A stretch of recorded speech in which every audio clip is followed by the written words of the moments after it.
Hello friend, मैं doctor Anjana वानोलिया। आज मैं आपको फ्रोजन शोल्डर से जुड़ी हुई जानकारी देने वाली हूँ।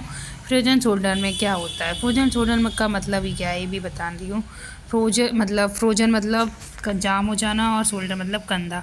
तो फ्रोजन शोल्डर का जो मतलब है वो कंधा जाम हो जाना है। फ्रोजन शोल्डर में जो मेनली क्या दिक्कत होती है, यही एक लगातार और दर्दनाक कंधे की स्थिति है जिसमें 3 महीने से भी अधिक समय तक रहती है। यह एक कंधे की इन्फ्लेमेटरी स्थिति है जिसमें ग्लेनोह्यूमरल कैप्सूल में फाइब्रोसिस हो जाते हैं, जिसके कारण फ्रोजन शोल्डर हो जाता है। फ्रोजन शोल्डर के मामले में जो शोल्डर है उसमें कैप्सूल है वो मोटा और कड़ा हो जाता है, जिसके कारण जो शोल्डर जॉइंट का मूवमेंट है उसमें बाधा उत्पन्न होने लगती है। मूवमेंट जो वीक हो जाता है। अब मैं आपको फ्रोजन शोल्डर के जो लक्षण होते हैं उसके बारे में बताऊंगी।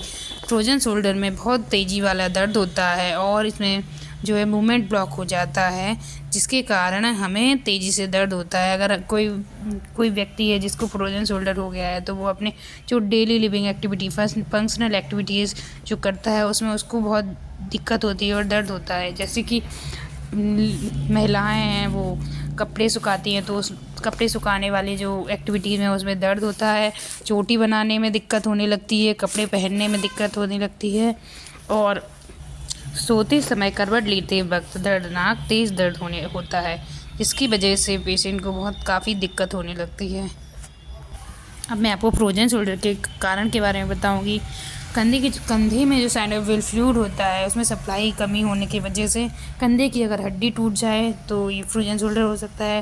कंधे में कैप्सूल में निम्न संयोजी ऊतक है उसकी आपूर्ति हो जाए तब फ्रोजन शोल्डर हो सकता है।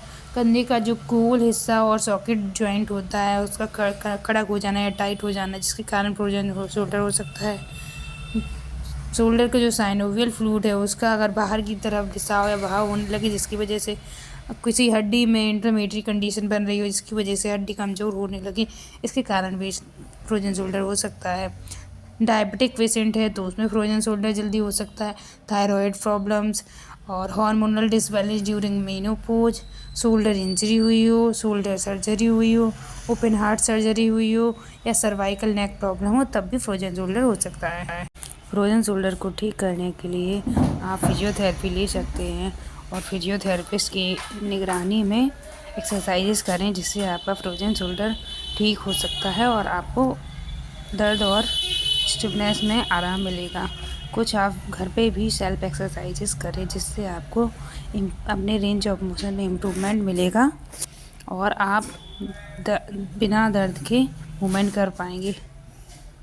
सेल्फ एक्सरसाइज करने के लिए वीडियो में जो इमेजेस दिखाई गई हैं उन एक्सरसाइजेस को आप कर सकते हैं और प्रॉपर तरीके से इन एक्सरसाइजेस को करके आप अपने फ्रोजन शोल्डर के दर्द से और जो आपकी मूवमेंट कम हो गया है और स्टिफनेस बढ़ गई है उसको आप रिलीफ दे सकते हैं और आपको आराम मिल जाएगा।